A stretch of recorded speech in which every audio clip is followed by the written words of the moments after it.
한 여인이 죽음의 문턱에서 발견한 진실, 그리고 30년 동안 감춰진 살인의 비밀.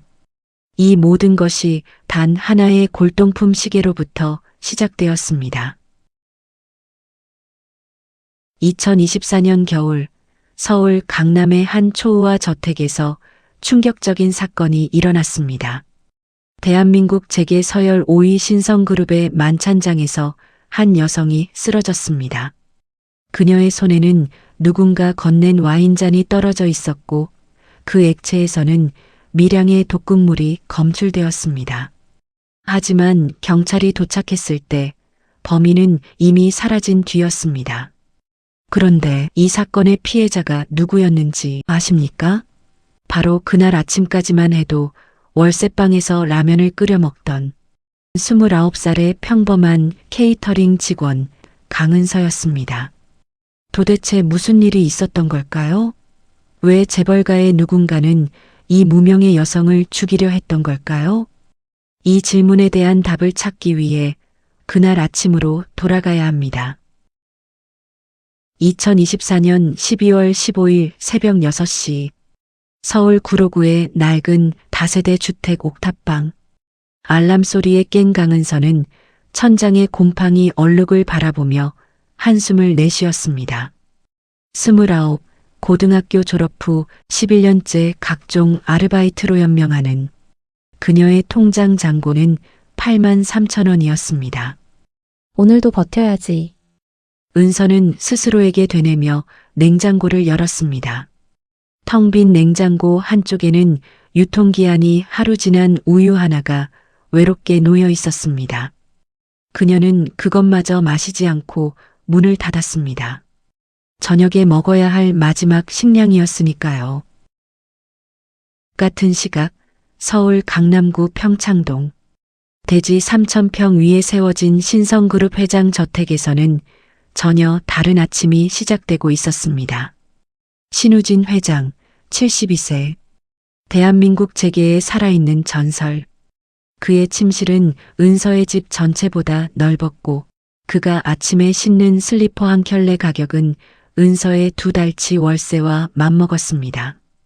집사가 준비한 조찬 테이블에는 일본산 최고급 김, 제주산 전복죽, 프랑스산 생수가 놓여 있었습니다. 하지만 신우진 회장의 표정은 어두웠습니다. 그의 시선은 침실 한쪽 잠긴 서랍장을 향하고 있었습니다. 그 안에는 30년 전 그의 인생을 송두리째 바꾼 한 물건이 보관되어 있었습니다. 오후 2시 은서는 케이터링 회사 유니폼으로 갈아입으며 오늘의 근무지를 확인했습니다. 신성그룹 회장 사저. 와, 재벌집이네. 동료 직원이 부러운 듯 말했습니다. 은서야, 거기 엄청 크대. 팁도 좋다던데? 잘하면 10,000원짜리 받을 수도 있어. 10,000원. 은서에게는 내일의 식비이자 희망이었습니다. 그녀는 고개를 끄덕이며 짐을 챙겼습니다. 하지만 그녀는 몰랐습니다. 오늘 밤 그녀의 인생이 완전히 뒤바뀔 것이라는 사실을. 오후 5시 케이터링 팀이 신우진 회장 저택에 도착했을 때 은서는 그 규모에 압도당했습니다. 대문에서 현관까지만 걸어도 3분이 걸렸고 저택 곳곳에는 유명 화가의 원작들이 걸려 있었습니다. 은서가 평생 모아도 살 수 없는 세계였습니다. 여기서 일하는 분들은 어떤 기분일까? 은서는 생각했습니다. 매일 이런 곳에서 일한다면 자신의 초라한 삶이 조금은 덜 비참하게 느껴질까요? 오후 6시 만찬 준비가 한창이었습니다.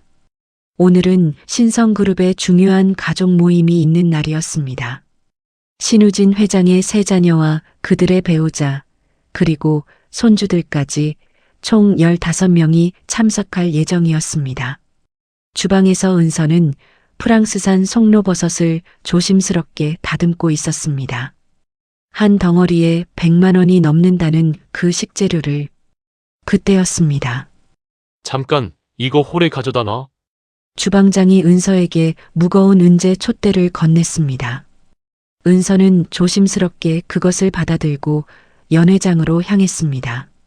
거대한 크리스털 샹들리에 아래 20인용 식탁이 차려지고 있었습니다. 은서는 촛대를 내려놓으며 무심코 주변을 둘러보았습니다.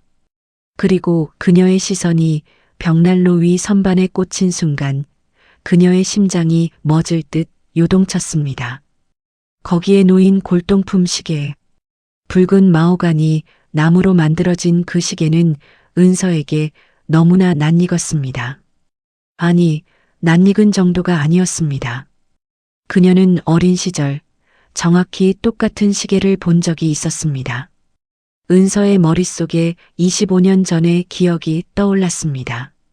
4살이었던 그녀가 보육원 원장실에서 본 사진 속 젊은 여인의 손목에 채워진 팔찌, 그리고 그 뒤 배경에 흐릿하게 보이던 붉은 시계. 원장 선생님은 말했었습니다. 은서야, 이분이 내 엄마란다. 너를 낳고 얼마 안 있어 돌아가셨어. 은서는 자신도 모르게 시계 쪽으로 다가갔습니다. 그리고 가까이서 보았을 때 그녀는 전율했습니다. 시계 뒷면에 작은 글씨로 새겨진 문구. 영원한 우리의 시간. 1994년 12월 25일. 1994년 12월 25일. 그것은 은서의 생일이었습니다. 손이 떨렸습니다. 이건 우연일까요? 아니면 거기서 뭐 하는 거요? 차가운 목소리에 은서는 화들짝 놀라 돌아섰습니다. 신우진 회장이 지팡이를 짚고 그녀를 노려보고 있었습니다. 72세의 나이에도 불구하고 그의 눈빛은 날카로웠습니다. 죄송합니다. 그냥 시계가 너무 아름다워서. 은서가 황급히 사과했습니다. 하지만 회장의 시선은 그녀의 얼굴에서 떨어지지 않았습니다. 그리고 그의 얼굴이 점점 굳어갔습니다. 당신 몇 살이요? 예. 29입니다. 성함이 강은서입니다. 회장의 손에서 지팡이가 떨어졌습니다. 딸그랑 하는 소리가 적막한 홀에 울려 퍼졌습니다.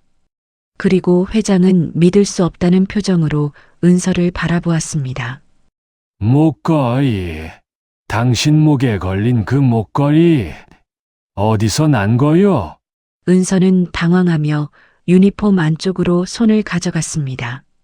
거기에는 그녀가 평생 지니고 다닌 유일한 보물이 걸려 있었습니다. 작은 은제 펜던트. 거기에는 HW라는 이니셜이 새겨져 있었습니다. 이건 보육원 원장님께서 주신 겁니다. 제가 보육원에 맡겨질 때 함께 있었다고. 회장의 얼굴이 새하얗게 변했습니다. 그는 뒤로 비틀거렸고 급히 달려온 집사가 그를 부축했습니다. 회장님, 괜찮으십니까?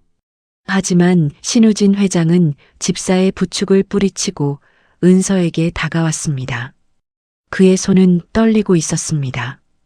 그는 은서의 얼굴을 마치 유령을 보듯 바라보았습니다. 혜원이가 맞구나. 네. 혜원이요? 당신은 내 딸 희연이. 그 순간 연회장 문이 벌컥 열렸습니다.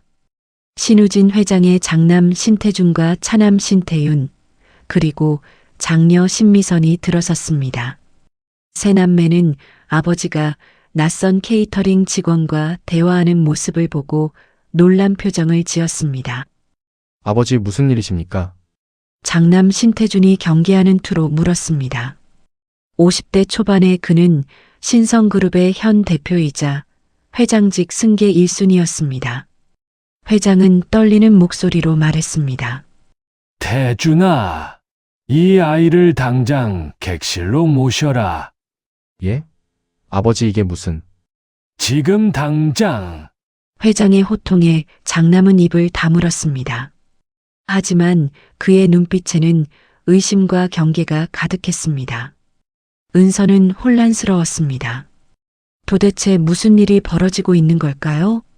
왜 회장은 자신을 보고 저렇게 놀란 걸까요?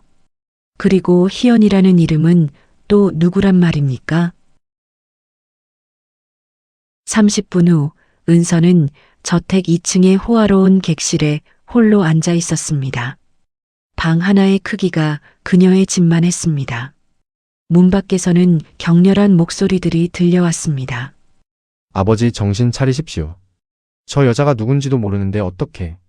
장남 신태준의 목소리였습니다. DNA 검사를 해봐야 합니다. 요즘 사기꾼들이 얼마나 많은데요. 차남 신태윤의 목소리도 들렸습니다. 하지만 신우진 회장의 대답은 단호했습니다. 검사 따위 필요 없어. 저 아이는 희연의 딸이야. 내가 30년을 찾아 헤맸던 내 손녀란 말이다. 손녀. 그 단어에 은서의 심장이 또다시 요동쳤습니다. 아버지 희연 누나는 30년 전에 돌아가셨지 않습니까? 그 사고로. 사고가 아니었어. 회장의 목소리가 갑자기 낮아졌습니다. 희연이는 살해당했어. 그리고 그날 그 아이의 아기도 함께 사라졌지. 복도가 조용해졌습니다. 그리고 잠시 후 장녀 신미선의 떨리는 목소리가 들렸습니다. 그럼 저 여자가 정말로 그래. 저 아이가 희연이의 딸, 내 첫 손녀 강은서다. 은서는 문 너머의 대화를 들으며 온몸이 얼어붙었습니다. 살해? 사라진 아기? 도대체 30년 전에 무슨 일이 있었던 걸까요? 그리고 가장 중요한 질문. 만약 그녀가 정말로 재벌가의 손녀라면 왜 그녀는 보육원에서 자라야 했던 걸까요? 왜 아무도 그녀를 찾지 않았던 걸까요? 문이 열렸습니다. 신우진 회장이 지친 얼굴로 들어왔습니다. 그는 은서 맞은편 소파에 앉으며 긴 한숨을 내쉬었습니다. 은서양, 아니 손녀. 회장은 떨리는 손으로 주머니에서 낡은 사진 한 장을 꺼냈습니다. 그리고 그것을 은서에게 건넸습니다. 사진 속에는 아름다운 젊은 여인이 미소 짓고 있었습니다. 그녀의 손목에는 은서가 차고 있는 것과 똑같은 펜던트가 걸려 있었습니다. 그리고 그 뒤 배경에는 붉은 시계가 보였습니다. 이분이 내 어머니 희연이다. 은서는 사진을 바라보며 눈물이 차올랐습니다. 사진 속 여인의 눈매, 코, 입매. 그것은 거울 속 자신의 모습과 놀라울 만큼 닮아 있었습니다. 엄마. 처음으로 그 단어를 입 밖으로 내뱉는 순간 은서의 눈에서 눈물이 흘러내렸습니다. 29년 동안 한 번도 불러보지 못한 그 이름. 회장도 눈시울을 붉혔습니다. 미안하다. 은서야, 정말 미안하다. 30년 동안 할아버지가 널 찾지 못해서. 하지만 그때 방문이 또다시 열렸습니다. 이번에는 40대 중반의 차분한 인상의 남자가 들어섰습니다. 회장의 비서실장 한정우였습니다. 회장님, 송구하지만 중요한 보고가 있습니다. 지금은 안 돼. 회장님의 안전과 관련된 사안입니다. 회장의 표정이 굳었습니다. 그는 은서를 향해 미안하다는 눈빛을 보낸 뒤 비서실장을 따라 밖으로 나갔습니다. 혼자 남은 은서는 사진을 꽉 쥐었습니다. 그녀의 머릿속은 혼란스러웠습니다. 기쁨과 슬픔, 의문과 두려움이 뒤섞여 있었습니다. 그리고 그녀는 아직 몰랐습니다. 이 저택 어딘가에 그녀의 출연을 반기지 않는 누군가가 있다는 사실을, 그리고 그 누군가가 30년 전에도 지금도 살인을 저지를 준비가 되어 있다는 사실을. 복도 저편 어둠 속에서 누군가 차가운 눈빛으로 객실 문을 바라보고 있었습니다. 그의 손에는 작은 유리병이 들려 있었고 그 안에 투명한 액체는 달빛에 섬뜩하게 반짝였습니다. 은서는 갑자기 등골이 오싹해지는 느낌을 받았습니다. 마치 누군가 어둠 속에서 자신을 지켜보고 있는 것 같은. 그녀는 고개를 돌려 창밖을 바라보았습니다. 하지만 거기에는 겨울밤의 어둠만이 가득했습니다. 그날 밤 은서는 깊은 잠에 빠져들지 못했습니다.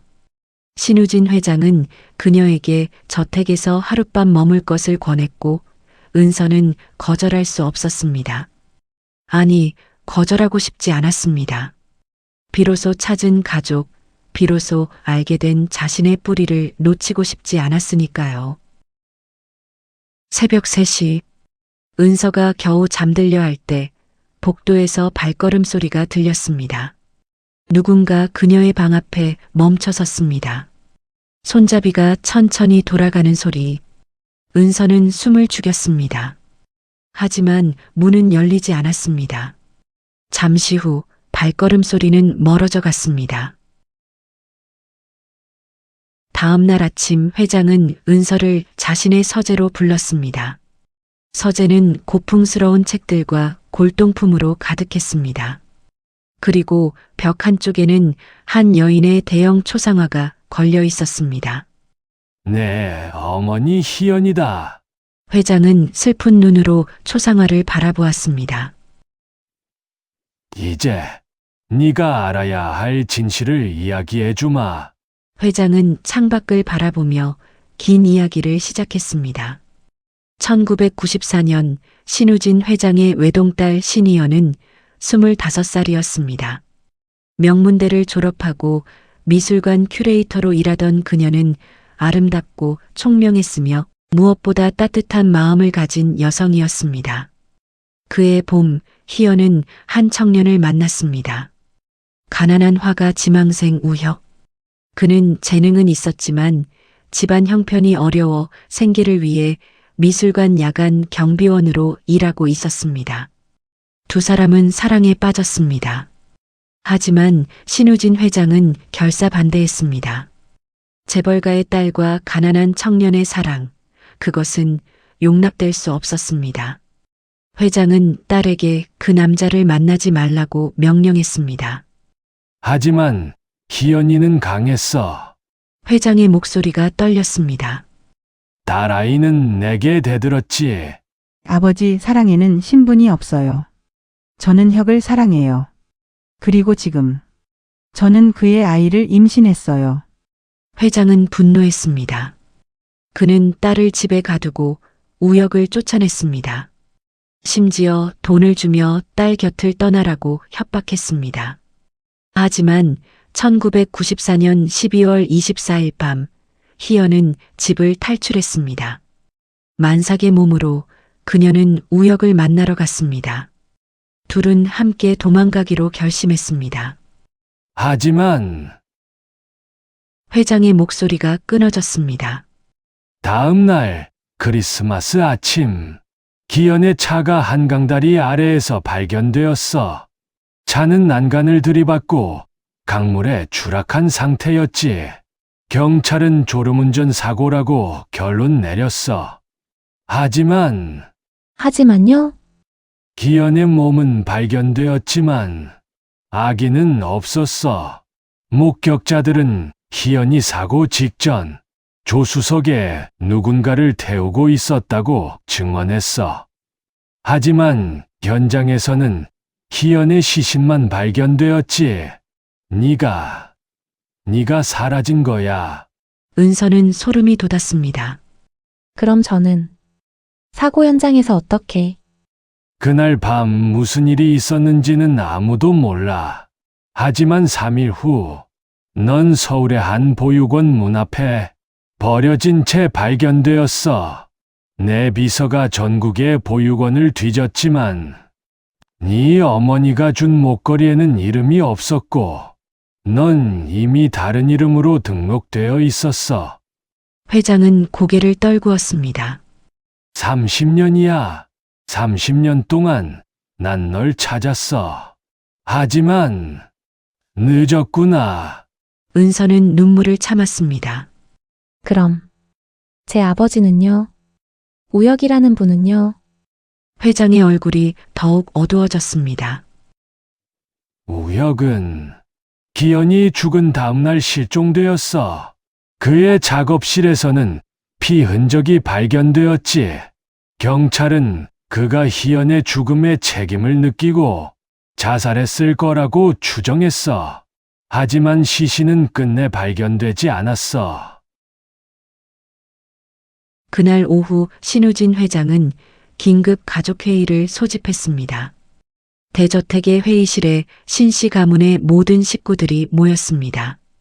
차남 신태웅과 그의 아내 박미란, 장녀 신미성과 그녀의 남편 김동철, 그리고 회장의 비서실장 한정우까지. 회장은 단호하게 선언했습니다. 오늘부터 은서는 이 집의 정식 일원이다. 내 유언장도 수정할 것이다. 신성그룹의 지분 중 10%를 은서에게 상속한다. 회의실이 술렁였습니다. 10%. 그것은 시가로 환산하면 약 3천억 원에 달하는 금액이었습니다. 장남 신태준이 자리에서 벌떡 일어났습니다. 아버지, 이건 너무 성급한 결정입니다. DNA 검사라도. 내가 본 거면 충분해. 하지만 법적으로. 법은 내가 처리한다. 회장의 단호함에 아들은 입을 다물었습니다. 하지만 그의 눈빛에는 분노가 가득했습니다. 차남 신태윤은 더 교활했습니다. 그는 미소를 지으며 은서에게 다가왔습니다. 환영합니다, 조카님. 가족이 되신 걸 진심으로 축하드립니다. 하지만 그가 악수를 청할 때 은서는 그의 손이 차갑고 축축하다는 걸 느꼈습니다. 회의가 끝난 후 은서는 복도에서 장남의 아내 오세라와 마주쳤습니다. 50대 초반의 그녀는 화려한 옷차림과는 대조적으로 차갑고 날카로운 눈빛을 가지고 있었습니다. 은서 씨, 잠깐 이야기 좀 할까요? 오세라는 은서를 발코니로 이끌었습니다. 겨울 찬바람이 불어왔습니다. 솔직히 말할게요. 당신이 정말 희연의 딸인지 아닌지는 중요하지 않아요. 중요한 건 당신이 이 집안의 균형을 깨트렸다는 거예요. 저는 그런 의도가 있든 없든 결과는 같아요. 우리 남편은 30년 동안 신성그룹을 위해 헌신했어요. 우리 아들 준호는 하버드를 나와 부사장 자리에 있어요. 그런데 갑자기 나타난 당신이 3천억을 가져간다? 오세라의 목소리에는 독이 배어 있었습니다. 조심하세요, 은서 씨. 이 집안은 당신이 생각하는 것만큼 안전하지 않아요. 30년 전에도 그랬으니까요. 그 말을 남기고 오세라는 돌아섰습니다. 은서는 그녀의 뒷모습을 바라보며 오싹한 기분을 느꼈습니다. 30년 전에도 그 말은 무슨 의미일까요? 그날 밤 은서는 잠들 수 없었습니다. 그녀는 객실을 나와 조용히 복도를 걸었습니다. 깊은 밤 거대한 저택은 으스스했습니다. 그녀는 1층 홀로 내려왔습니다. 그리고 벽난로 위의 붉은 시계를 다시 한번 바라보았습니다. 어머니의 마지막 순간과 연결된 이 시계. 거기에는 무슨 비밀이 숨어 있을까요? 은서는 시계를 조심스럽게 들어 올렸습니다. 그리고 뒷면을 자세히 살펴보았습니다. 영원한 우리의 시간. 1994년 12월 25일 그 문구 아래 희미하게 다른 글씨가 보였습니다. 진실은 서재에. 은서의 심장이 뛰었습니다. 서재?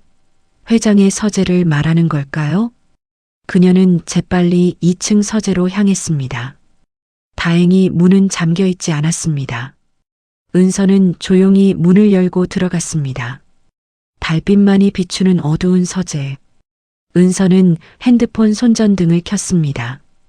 그리고 책장 사이를 수색하기 시작했습니다. 30분이 지났을 때 그녀는 책장 뒤편에 숨겨진 작은 금고를 발견했습니다. 놀랍게도 금고는 잠겨 있지 않았습니다.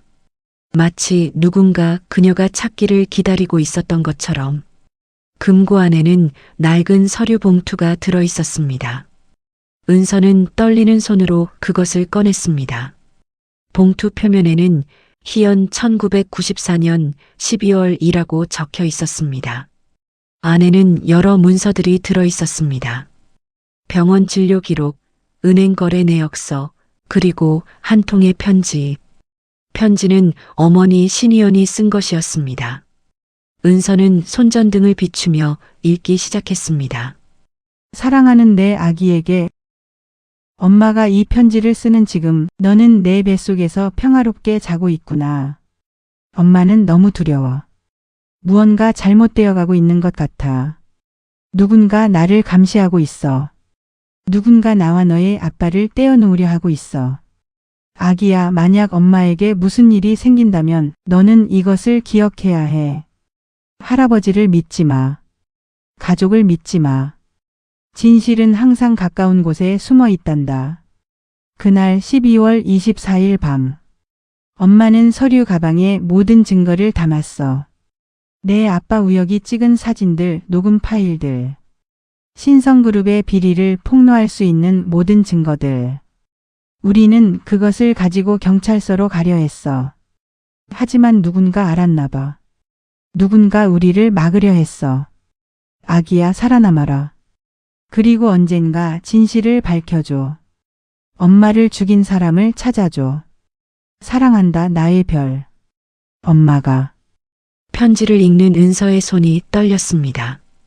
어머니는 살해당한 걸까요? 그리고 그 증거들은 어디에 있는 걸까요? 바로 그때였습니다. 거기서 뭐 하는 거지? 뒤에서 차가운 목소리가 들렸습니다. 은서는 화들짝 놀라 돌아섰습니다. 장남 신태준이 서재문에 서 있었습니다. 그의 얼굴에는 분노가 가득했습니다. 아저씨. 그 편지를 내놔. 신태준이 다가왔습니다. 은서는 본능적으로 편지를 뒤로 숨겼습니다. 이건 제 어머니가. 내놓으라고. 신태준이 은서의 팔을 거칠게 붙잡았습니다. 하지만 바로 그 순간 서재 불이 켜졌습니다. 뭐 하는 짓이냐? 신우진 회장이 지팡이를 짚고 서 있었습니다. 그의 뒤로 비서실장 한정우도 함께였습니다. 아버지, 이 여자가 서재를 뒤지고 있었습니다. 내가 허락했다. 예? 회장은 은서에게 다가와 편지를 받아들었습니다. 그리고 그것을 읽으며 눈을 감았습니다. 역시 희연이는 알고 있었구나. 아버지, 그게 무슨... 태준아, 회장이 아들을 날카롭게 쳐다보았습니다. 30년 전 그날 밤, 넌 어디 있었지? 예? 저는 집에... 거짓말 마라. 너는 희연을 미행했었어. 내 명령으로. 회의실에 침묵이 흘렀습니다. 신태준의 얼굴이 창백해졌습니다. 아버지, 저는 그저... 넌 희연이 어디로 가는지 보고했어. 그리고 그날 밤, 희연이는 죽었지. 회장의 목소리에는 의심이 가득했습니다. 다음 날 아침 은서는 회장에게서 한 사람을 소개받았습니다. 40대 후반의 날카로운 인상을 가진 여성, 탐정 겸 변호사 서민주였습니다. 은서 씨, 제가 30년 전 사건을 재조사하겠습니다. 서민주는 전직 검사 출신으로 지금은 개인 탐정사무소를 운영하고 있었습니다. 회장이 비밀리에 고용한 사람이었습니다. 회장님께서 보여주신 편지와 문서들을 검토했습니다. 신희연 씨의 죽음은 단순 사고가 아닙니다. 그리고 서민주는 노트북을 열어 오래된 신문 기사를 보여주었습니다. 1994년 12월 26일자 기사입니다. 신성그룹 비리 폭로 예정이라는 제목이죠.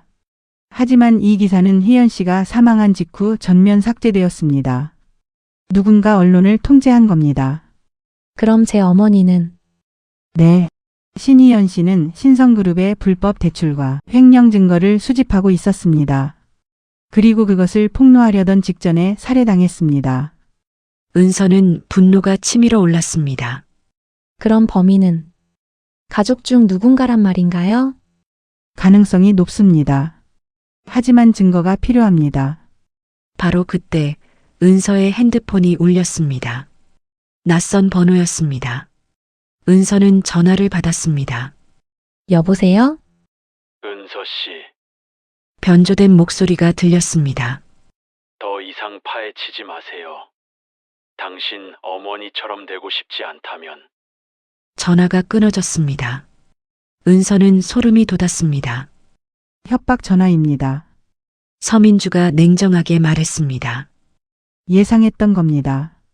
우리가 움직이기 시작하면 범인도 움직일 거예요. 그날 오후 은서는 회장의 권유로 신성그룹 본사를 방문했습니다. 회장은 그녀에게 회사를 소개하고 싶어 했습니다. 하지만 본사 건물 주차장에서 이상한 일이 벌어졌습니다. 은서가 타고 있던 차의 브레이크가 고장 난 것입니다. 차는 지하 주차장을 미끄러지듯 내려가며 벽을 향해 돌진했습니다. 조심하세요. 운전기사가 비명을 질렀습니다. 하지만 차는 멈추지 않았습니다. 충돌 직전 기사가 사이드 브레이크를 당겨 겨우 멈출 수 있었습니다. 브레이크가 완전히 고장났습니다. 기사는 땀을 흘리며 말했습니다. 이상하네요. 출발 전에 점검했는데. 서민주가 즉시 도착해 차를 조사했습니다. 그리고 충격적인 발견을 했습니다. 브레이크 라인이 인위적으로 절단되었습니다.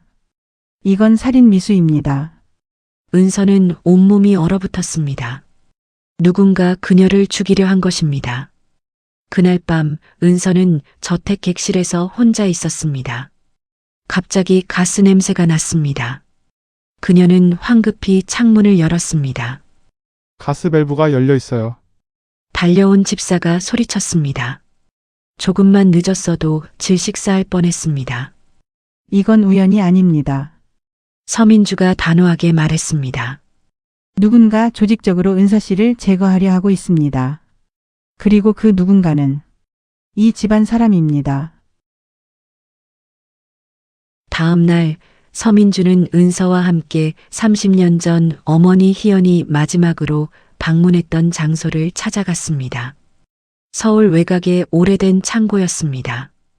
혜연 씨는 이곳에 우혁 씨의 작업실이 있었다고 진술했습니다. 창고는 폐허가 되어 있었습니다. 하지만 그들은 포기하지 않고 수색했습니다. 그리고 마침내 은서는 벽 틈새에 숨겨진 작은 금속 상자를 발견했습니다. 상자는 녹슬었지만 여전히 잠겨 있었습니다. 서민주가 상자를 열었습니다. 안에는 오래된 카세트 테이프가 들어 있었습니다. 이게 혜연 씨가 말한 증거인가요? 그들은 즉시 테이프를 재생했습니다. 30년 전의 목소리들이 흘러나왔습니다. 태준, 이건 불법이야. 아버지가 아시면. 희연의 목소리였습니다. 누나는 몰라도 돼. 그냥 조용히 있어. 신태준의 목소리였습니다. 회사 돈을 빼돌려서 자네 개인 계좌로? 이건 횡령이야. 시끄러워. 어차피 회사는 내가 물려받을 거야. 미리 가져가는 것뿐이야. 테이프는 계속되었습니다. 신태준과 차남 신태윤, 그리고 비서실장 한정우까지 세 사람이 거액의 회사 자금을 빼돌리는 대화가 녹음되어 있었습니다. 그리고 마지막 부분, 누나가 증거를 모으고 있어. 신태윤의 목소리였습니다. 경찰에 신고하려나 봐. 그럼 막아야지. 신태준의 차가운 목소리, 어떻게? 방법은 많아. 사고로 위장하면 돼. 은서와 서민주는 경악했습니다. 어머니를 죽인 건 큰아버지와 작은아버지였던 것입니다. 이 증거면 충분합니다. 서민주가 단호하게 말했습니다. 경찰에 제출하면. 아니요. 은서가 말했습니다. 먼저 할아버지께 보여드려야 해요. 그리고 모두가 있는 자리에서 진실을 밝혀야 해요. 그날 밤 은서는 비서실장 한정우를 마주쳤습니다. 복도에서 우연히 은서 씨 위험합니다. 한정우가 낮은 목소리로 말했습니다. 제가 회장님 곁에서 30년간 일하며 봤습니다. 이 가문은 썩어 있어요. 당신도 공모자잖아요. 은서가 차갑게 말했습니다. 그녀는 이미 테이프의 내용을 알고 있었으니까요. 한정우의 얼굴이 굳었습니다. 들었군요. 왜 그랬어요? 왜 제 어머니를 죽였어요? 저는 죽이지 않았습니다. 한정우가 고개를 저었습니다. 저는 그저 방조했을 뿐입니다. 희연 아가씨가 증거를 모으는 걸 알면서도 태준 부사장에게 보고했습니다.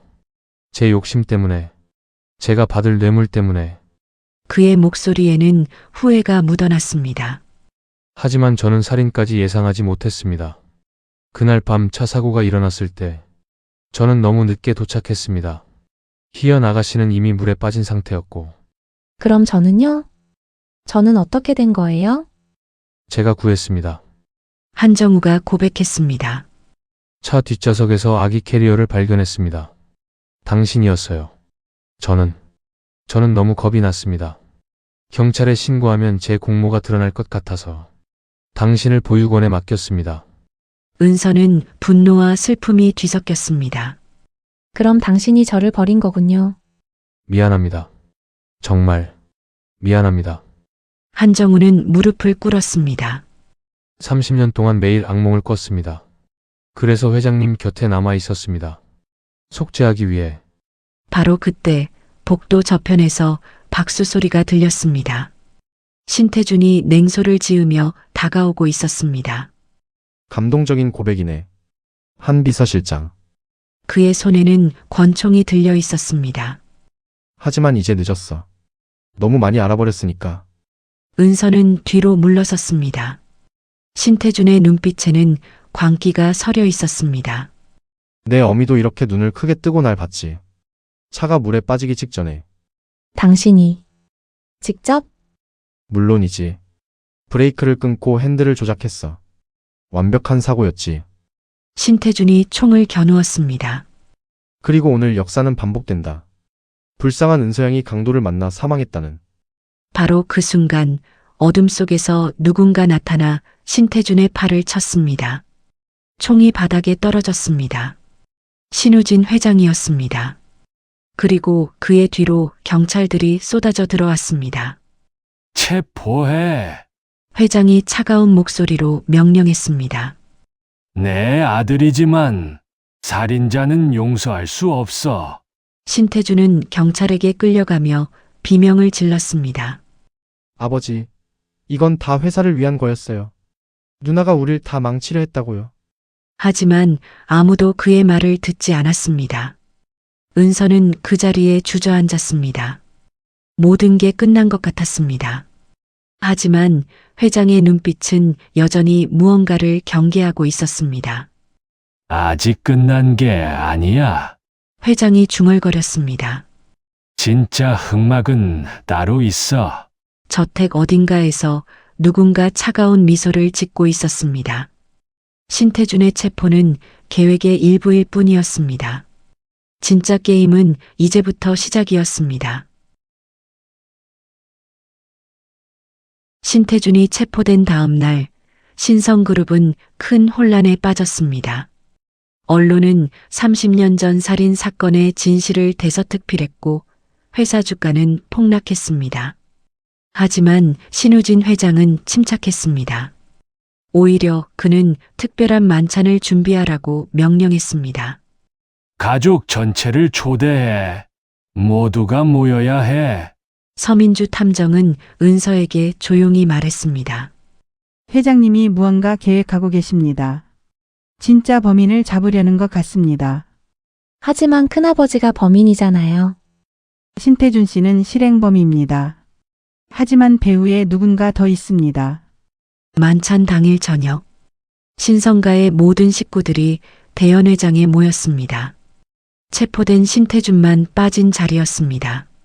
거대한 테이블 중앙에는 30년 전 그 붉은 시계가 놓여 있었습니다. 신우진 회장이 일어섰습니다. 오늘 우리는 30년 동안 숨겨졌던 진실을 모두 밝힐 것입니다. 그는 서민주에게 고개를 끄덕였습니다. 서민주가 노트북을 열어 오래된 녹음 파일을 재생했습니다. 신태준과 신태윤의 횡령 대화가 흘러나왔습니다. 차남 신태윤의 얼굴이 창백해졌습니다. 아버지 저는 입 닥쳐. 회장의 차가운 명령에 신태윤은 입을 다물었습니다. 하지만 이것만으로는 부족해. 회장이 계속 말했습니다. 태준이는 희연을 죽였지만 혼자서는 불가능했어. 누군가 그를 도왔어. 누군가 계획을 세웠지. 회장의 시선이 테이블을 천천히 둘러보았습니다. 그리고 그 누군가는 여전히 은서를 죽이려 하고 있어. 브레이크 절단, 가스 누출, 태준이가 구치소에 있는 동안에도 일어난 일들이지. 연 회장이 조용해졌습니다. 모두가 서로를 의심하는 눈빛으로 바라보았습니다. 그래서 내가 덫을 놓았어. 회장이 웃었습니다. 오늘 이 만찬에 온 사람 중 한 명이 은서의 와인잔에 독을 탔을 것이다. 순간 모두가 놀라 일어섰습니다. 아버지, 설마. 걱정 마. 은서는 진짜 와인을 마시지 않았어. 우리가 준비한 가짜였지. 회장이 은서를 향해 고개를 끄덕이자 은서는 멀쩡한 모습으로 일어섰습니다. 하지만 누군가는 독을 탔어. 그리고 경찰이 지금 각자의 와인잔을 분석하고 있지. 바로 그때 연 회장 문이 열렸습니다. 경찰들이 들어왔고 그 뒤로 감식관이 보고서를 들고 나타났습니다. 회장님, 결과가 나왔습니다. 감식관이 한 사람을 가리켰습니다. 이분의 핸드백에서 청산가리 성분이 검출되었습니다.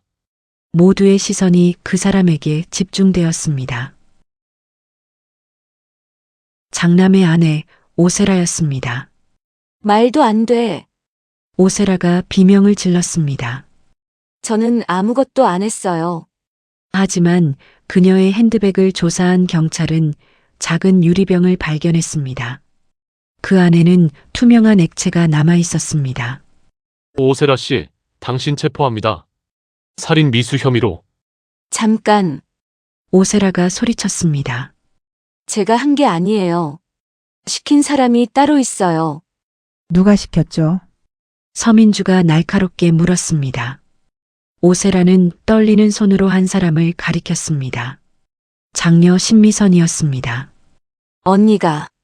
언니가 시켰어요. 모두가 신미선을 바라보았습니다. 50대 중반의 우아한 여성. 그녀는 냉정한 표정으로 앉아 있었습니다. 미선아, 회장의 목소리가 떨렸습니다. 네가 왜? 신미선이 천천히 일어섰습니다. 그녀의 얼굴에는 오랜 원한이 서려 있었습니다. 왜냐고요, 아버지? 그녀가 비웃었습니다. 아버지는 평생 희연 언니만 사랑하셨잖아요. 저와 오빠들은 그저 장식품이었어요. 미선아, 그게 무슨... 입 닥치세요. 신미선의 목소리가 연 회장에 울려 퍼졌습니다. 전 항상 2등이었어요. 공부를 아무리 잘해도, 아무리 효도해도 아버지 눈에는 희연 언니만 보였죠. 우리 희연이는 착하다, 우리 희연이는 예쁘다. 전 들러리였어요. 평생을. 그녀의 눈에서 눈물이 흘렀습니다. 그래서 30년 전 제가 태준 오빠를 부추겼어요. 언니가 회사를 망칠 거야. 우리 미래가 없어질 거야 라고. 태준 오빠는 멍청해서 제 말을 믿었죠. 회장은 믿을 수 없다는 표정으로 딸을 바라보았습니다. 그럼 희연의 죽음을 네가... 네, 제가 계획했어요. 신미선이 차갑게 인정했습니다. 차 브레이크를 끊는 방법도 제가 알려줬고 언니가 그날 밤 어디로 가는지도 제가 미리 알려줬어요. 태준 오빠는 그냥 제 손발이었을 뿐이에요. 그럼 우혁은? 내 아버지는? 은서가 떨리는 목소리로 물었습니다. 신미선이 은서를 향해 냉소를 지었습니다. 우혁? 그 화가 지망생? 걔는 제가 직접 처리했어요. 뭐라고? 희연 언니가 죽은 다음 날, 전 우혁의 작업실로 찾아갔어요. 그리고 그에게 진실을 말해줬죠. 당신 여자친구는 내 오빠가 죽였어. 당신도 곧 죽을 거야 라고. 신미선의 얼굴에 광기가 서렸습니다. 우혁은 경찰에 신고하려 했어요. 하지만 전 그보다 빨랐죠. 그의 커피에 수면제를 탔어요. 그가 쓰러진 후, 전 그를 차에 싣고 동해로 갔어요. 그리고 바다에. 이 미친년! 은서가 테이블을 박차고 신미선에게 달려들려 했습니다. 하지만 서민주가 그녀를 붙잡았습니다. 진정하세요. 이제 법이 처리할 겁니다. 경찰들이 신미선에게 다가갔습니다. 하지만 그녀는 저항하지 않았습니다. 오히려 웃고 있었습니다. 알아요? 가장 아이러니한 게 뭔지. 신미선이 아버지를 바라보며 말했습니다. 아버지는 희연 언니가 죽은 후에도 저를 사랑하지 않으셨잖아요. 30년 동안 죽은 딸만 그리워하셨죠. 그래서 전 더 화가 났어요. 언니를 죽였는데도 전 여전히 2등이었으니까. 미선아. 회장의 목소리가 떨렸습니다. 그의 눈에서 눈물이 흘렀습니다. 내가 너를 그렇게 만든 거구나. 너무 늦었어요, 아버지. 신미선이 수갑을 차며 마지막으로 말했습니다. 그리고 은서 씨, 그녀가 은서를 향해 고개를 돌렸습니다. 당신이 나타났을 때 전 30년 전의 악몽이 되살아나는 줄 알았어요. 또다시 아버지의 사랑을 빼앗길 것 같았죠. 그래서 죽이려 했어요. 희연 언니처럼. 은서는 아무 말도 할 수 없었습니다. 그저 슬픔과 분노, 그리고 묘한 연민이 뒤섞였습니다. 경찰들이 신미선을 끌고 나갔습니다. 연회장에는 무거운 침묵만이 흘렀습니다. 그로부터 일주일 후, 은서는 한강변 공원에 서 있었습니다. 30년 전 어머니가 마지막 순간을 맞이한 곳이었습니다. 그녀의 손에는 붉은 시계가 들려 있었습니다. 그리고 옆에는 신우진 회장이 서 있었습니다. 할아버지, 은서가 조용히 말했습니다. 전 미선 고모를 미워하고 싶지 않아요. 은서야. 물론 용서는 못하겠죠. 제 부모님을 죽인 사람을. 하지만 미워하면 제 마음만 힘들 것 같아요. 회장은 손녀의 어깨를 감쌌습니다. 넌 내 어미보다 더 강하구나. 아니에요. 전 그냥 이제 앞으로 나아가고 싶어요. 은서가 시계를 강물에 던졌습니다. 시계는 물속으로 사라졌습니다. 안녕, 엄마. 안녕, 아빠. 이제 편히 쉬세요. 회장도 꽃다발을 강물에 띄웠습니다. 희연아, 미안하다. 아빠가 너를 더 사랑할 걸 그랬어. 네 동생들도 더 사랑할 걸 그랬어. 그랬다면 이런 비극은 없었을 텐데. 두 사람은 한동안 말없이 강물을 바라보았습니다. 3개월 후 신성그룹은 새로운 이사회를 구성했습니다. 은서는 회장의 권유로 이사진에 합류했습니다. 하지만 그녀는 경영에 직접 참여하는 대신 특별한 제안을 했습니다. 할아버지, 제 상속 지분 중 절반을 희연재단을 설립하는 데 쓰고 싶어요. 희연재단. 네. 보육원 아이들과 한부모 가정을 돕는 재단이요. 저처럼 가족 없이 자라는 아이들이 더 나은 미래를 가질 수 있도록요. 회장은 감동한 눈빛으로 손녀를 바라보았습니다. 좋다. 아니, 훌륭하다. 기현이가 살아있었다면 분명 그렇게 했을 거야. 재단 설립식 날 은서는 많은 언론과 시민들 앞에서 연설했습니다. 저는 29년 동안 가족이 없었습니다. 하지만 이제 알았어요. 진정한 가족은 피로 연결된 게 아니라 사랑으로 연결된다는 것을요. 그녀의 목소리는 떨렸지만 단호했습니다. 제 어머니 신희연은 정의와 진실을 위해 싸우다 돌아가셨습니다. 제 아버지 우혁은 사랑하는 사람을 지키다 희생되셨습니다. 저는 그분들의 뜻을 이어받아 이 사회에 진정한 사랑을 전하고 싶습니다. 청중들이 박수를 보냈습니다. 그리고 은서는 무대 한쪽에 서 있는 신우진 회장을 바라보았습니다. 할아버지는 눈물을 흘리며 미소 짓고 있었습니다. 법원은 신태준에게 살인죄로 무기징역을, 신미선에게 살인교사 및 살인죄로 종신형을 선고했습니다. 오세라는 살인 미수 방조죄로 징역 10년을 선고받았습니다. 차남 신태우는 횡령 혐의로 징역 5년을 선고받았습니다. 비서실장 한정우는 방조죄와 유기죄로 징역 3년을 선고받았습니다. 은서는 교도소 면회실에서 한정우를 만났습니다. 은서 씨, 정말 미안합니다. 한정우는 고개를 숙였습니다. 당신을 구했어도 제대로 보호하지 못했어요. 30년 동안. 비서실장님, 은서가 조용히 말했습니다. 저를 구해주셔서 감사해요. 그날 밤 당신이 아니었다면 전 죽었을 거예요. 하지만, 물론 용서는 못해요. 하지만 감사는 할 수 있어요. 그리고 은서가 한 봉투를 건넸습니다. 출소하시면 재단에서 일하세요. 속죄하고 싶다면 다른 아이들을 도우세요. 한정우는 눈물을 흘리며 고개를 숙였습니다. 1년 후 희연재단은 전국 20개 보육원과 협력하여 200명이 넘는 아이들을 지원하고 있었습니다. 은서는 직접 보육원을 방문하며 아이들을 만났습니다. 언니, 나중에 크면 뭐가 될 거예요? 한 꼬마가 물었습니다. 뭐든 될 수 있어. 네가 원하는 거라면. 전 언니처럼 멋진 사람이 되고 싶어요. 은서는 그 말에 눈시울이 붉어졌습니다.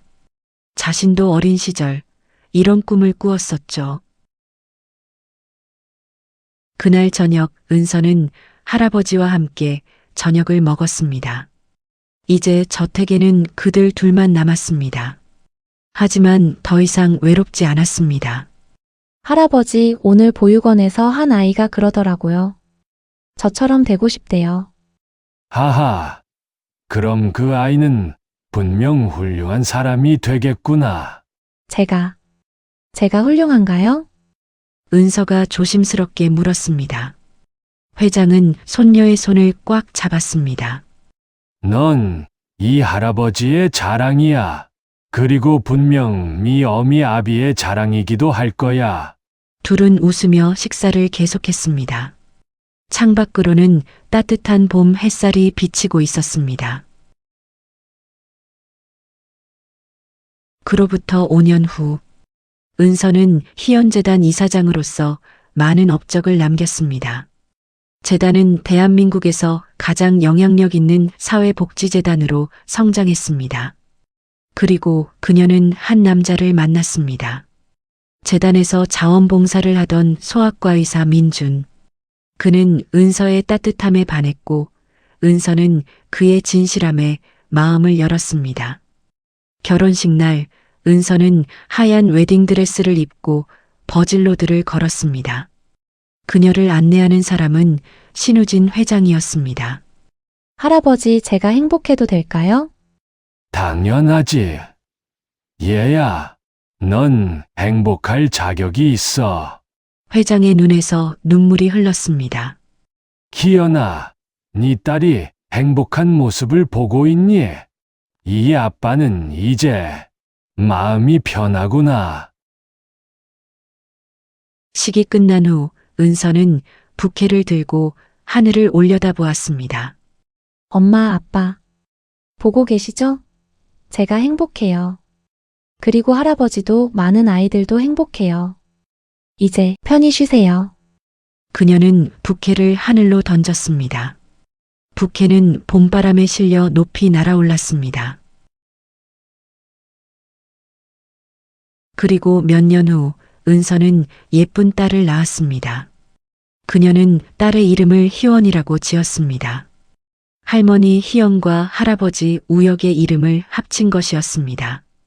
희원아, 할머니와 할아버지는 너를 많이 사랑하실 거야. 비록 만날 수는 없지만 하늘에서 항상 너를 지켜보고 계실 거야. 은서는 딸을 안으며 창밖을 바라보았습니다.